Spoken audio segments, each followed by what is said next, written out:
ಒಂದು ಸುಂದರವಾದ ಜೋಳದ ಗದ್ದೆ.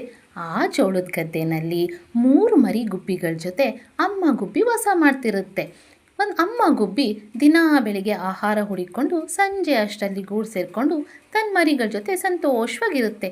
ಹೀಗಿರಬೇಕಾದ್ರೆ ಜೋಳದ ಗದ್ದೆ ಮಾಲೀಕ ಬಂದು, ಜೋಳ ಎಲ್ಲ ತುಂಬ ಚೆನ್ನಾಗಿ ಬಂದಿದೆ, ನಾಳೆ ಆಳುಗಳನ್ನ ಕರೆಸಿ ಇದನ್ನು ಕೊಯ್ದು ಮಾರಿಬಿಡಬೇಕು ಅಂತ ತನ್ನ ಮಕ್ಕಳ ಜೊತೆ ಮಾತಾಡ್ತಿರ್ತಾನೆ.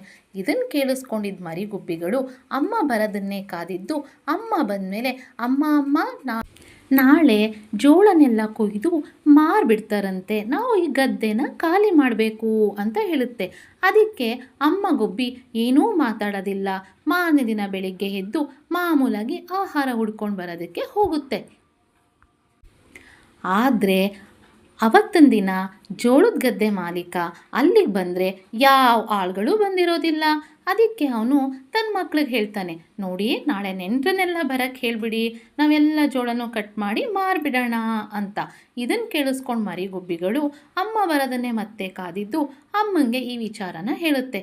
ಆಗಲೂ ಕೂಡ ಅಮ್ಮ ಏನೂ ಭಯ ಪಡದೆ ಮಾಮೂಲಾಗಿ ಮಲಗಿದ್ದು ಬೆಳಗ್ಗೆ ಎದ್ದು ಆಹಾರ ಹುಡ್ಕೊಂಡು ಬರೋದಕ್ಕೆ ಅಂತ ಹಾರ್ಕೊಂಡು ಹೋಗುತ್ತೆ. ಮಾರನೇ ದಿನವೂ ಕೂಡ ಜೋಳದ ಗದ್ದೆ ಮಾಲೀಕ ಬಂದಾಗ ಯಾವುದೇ ಆಳುಗಳಾಗಲಿ ನೆಂಟರುಗಳಾಗಲಿ ಯಾರೂ ಬಂದಿರಲ್ಲ.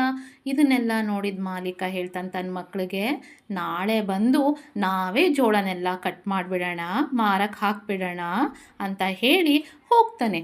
ಇದನ್ನು ಕೇಳಿಸ್ಕೊಂಡಿದ್ದು ಗುಬ್ಬಿ ಮರಿಗಳು ಅಮ್ಮ ಮತ್ತೆ ಬರೋದನ್ನೇ ಕಾದಿದ್ದು ಅಮ್ಮ ಬಂದಾಗ ಎಲ್ಲ ವಿಚಾರನೂ ಹೇಳುತ್ತೆ.